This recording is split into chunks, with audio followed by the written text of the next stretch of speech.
Saya menuang air panas ke kakinya. Dia tidak sakit. Dia menyuruhku menukar celananya. Aduh. Kemarin saya baru saja keluar dari penjara. Datang kemari ingin bekerja sebagai perawat. Padahal hanya ingin buktikan untuk tidak dipekerjakan.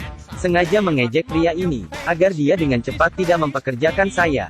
Dia malah mempersulit saya, bertanya padaku apa cita-citaku. Lalu saya langsung berkata ingin sama sepertinya. Ada sekretaris yang cantik. Apakah saya salah berkata? Pria ini tiba-tiba bilang mau mempekerjakan saya. Saya tidak mau bantu orang bersihkan air kecil dan air besarnya. Tetapi saya tergoyah ketika melihat kamarku. Akhir-akhir ini tidak punya tempat tinggal. Lagian ada batuk mewah. Saya langsung membawa sekretarisnya ke kamarku. Dan berkata bagaimana kalau kita mandi bersama. Dia adalah seorang pria cacat. Mulai dari leher ke bawah semuanya cacat. Baru mulai kerja sudah membantunya pijit. Memakai kaus kaki padanya. Kemudian menyuap makan untuknya. Jika bosan maka bisa asal melirik. Malam hari saya menyewa orang untuk memijit saya. Dia memanggil saya di pagar lumayan lama. Saya tidak mau menghiraukannya. Lagi pula aku tidak bisa melayani orang. Lebih cepat memecat saya, agar saya menerima tunjangan pengangguran. Pagi hari saya membawanya jalan. Dia menyuruhku memakai mobil van dan meletakkannya di belakang. Saya tidak mau. Saya mau pakai Maserati. Hahaha. Enak sekali suara ini. Saya dihentikan oleh Mercedes setelah saya membuka pintu. Apa-apaan ini? Saya mendekat dengan tersenyum. Langsung membawanya menghadap dinding. Punya uang sombong kali. Punya uang mau menutupi jalanku ya. Hebatkah saya? Di sebuah pameran dia terus memandang gambar darah. Melihatnya sampai 2 jam. Aduh. Dia bilang dia ingin makan camilan. Saya tidak memberikan padanya. Saya malah menertawainya. Kemudian dia ketemu teman lama. Melalui pagar, mendengar orang itu berkata, saya berasal dari perkampungan kumuh dan tidak punya simpati. Dan menyuruhnya memecat saya. Tetapi pria itu malah berkata, yang dia mau adalah orang tidak punya simpati. Apa-apaan ini? Ternyata ini alasannya mempekerjakan saya. Pada malam hari dia merasa tidak nyaman dan memanggil dari pagar. Sebenarnya saya tidak mau memperdulikannya. Tetapi akhirnya saya bangun melihatnya. Sepertinya dia sudah setengah mati. Saya meletakkan kain yang diletakkan di air dingin di dahinya.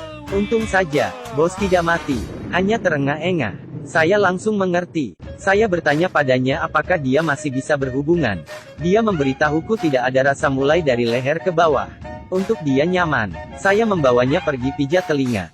Dia langsung merasa segar. Makanya, sebagai seorang pria, terus duduk di kursi roda pantasan banyak penyakit. Di jalanan, kursi rodanya sepertinya agak lambat. Tidak apa, saya langsung mencari orang untuk memasang motor baru. Dia langsung menjadi pusat perhatian semua orang. Setelah membuatnya senang, pandangannya terhadap saya pun berubah. Malah membawaku pergi mendengar lagu. Tetapi saya tidak mengerti, kenapa harus bernyanyi dengan kostum pohon. Membuatku tertawa sampai sakit perut. Karena bosan di rumah, saya juga menggambar. Semua orang berkata, lumayan bagus. Saya bertanya pada sekretaris gambar ini bisa dijual berapa. Dia malah menamparku. Sepertinya saya harus berusaha lagi. Sebenarnya pria itu tetap memiliki kebutuhan emosional. Menulis surat cinta untuk sahabat wanita setiap malam.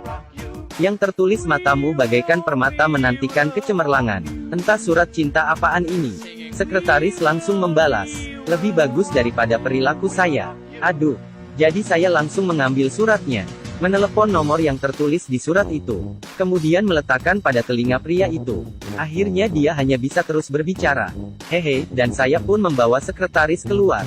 Hari ini dia mengadakan pesta ulang tahun. Semua sedang ngobrol. Saya melihat, bos ingin menjual gambar lukisanku. Dan berbohong pada temannya seorang pelukis yang melukisnya. Siap dijual seharga 11.000 euro. Membuatku tertawa saja. Tidak segampang itu menipunya bukan? Dia menyuruhku mendengarkan band. Ingin saya punya bakat klasik. Saya berusaha tetapi sama sekali tidak tertarik. Langsung menukar lagu dangdut, dan menari. Musik itu tidak membedakan kelas. Semua orang pun tertarik, dan ikut menari denganku. Setelah itu semua lanjut mendengar lagu klasik. Saya tidak bisa, sehingga saya mencari tempat duduk di samping sekretaris. Senyum padanya. Sepertinya dia terpesona. Tiba-tiba dia mengatakan baju saya cocok. Dan berkata saya mirip Obama. Semua pria harus belajar. Kegigihan pasti ada hasilnya. Dia semakin dekat dengan sahabat surat menyuratnya. Dan bos pun mulai khawatir. Karena wanita itu meminta foto padanya. Kalau begitu kamu kirim satu saja. Puisi yang buruk gitu saja dia dengar sampai setengah tahun. Mungkin dia tidak membencimu. Dia mengirim foto tergantengnya dahulu. Dan wanita itu pun ingin bertemu dengannya. Mau kencan nih? Kami membantunya memilih baju. Dia masih sedikit gugup. Di hari kencannya, dia lari. Langsung menyuruhku menjemputnya. Kemudian membawaku ke dalam pesawat pribadinya. Saya tidak pernah naik pesawat. Sedikit gugup. Dia berkata ingin memberiku kejutan. Lalu memberiku 11.000 euro. Katanya berhasil menjual lukisanku. Wah, membuatku sangat bahagia. Saya kira hari yang indah. Ternyata pria ini jahat sekali. Membawaku terbang dengan jarak 1000 km. Kemudian naik ke puncak gunung. Apa yang ingin dia lakukan? Dia malah menyuruhku menerbangkan para layang. Saya takut tinggi. Aduh. Di bawah paksaannya, saya pun terbang dengan teriakan. Ini adalah pertama kali dalam seumur hidupku. Kakiku menjauh dari tanah. Dan dia juga menikmati kegembiraan melarikan diri. Setelah pulang, adikku tiba-tiba mencariku. Dia mendapat masalah lagi dan meminta saya untuk membantunya menyelesaikan. Di dalam keluargaku, masih berantakan. Mereka semua memerlukanku. Bos tahu ini semua. Dia berkata dia tidak akan egois. Menyuruhku terus menjaganya. Katanya saya punya lebih banyak tanggung jawab untuk diambil. Saya mengerti niatnya. Meskipun pernah berbuat kesalahan, saya juga harus mengejar mimpiku. Saya berpamitan dengan semuanya, termasuk sekretarisnya. Kemudian saya mendengar dia mencari perawat baru lagi. Tetapi tidak ada satupun yang cocok.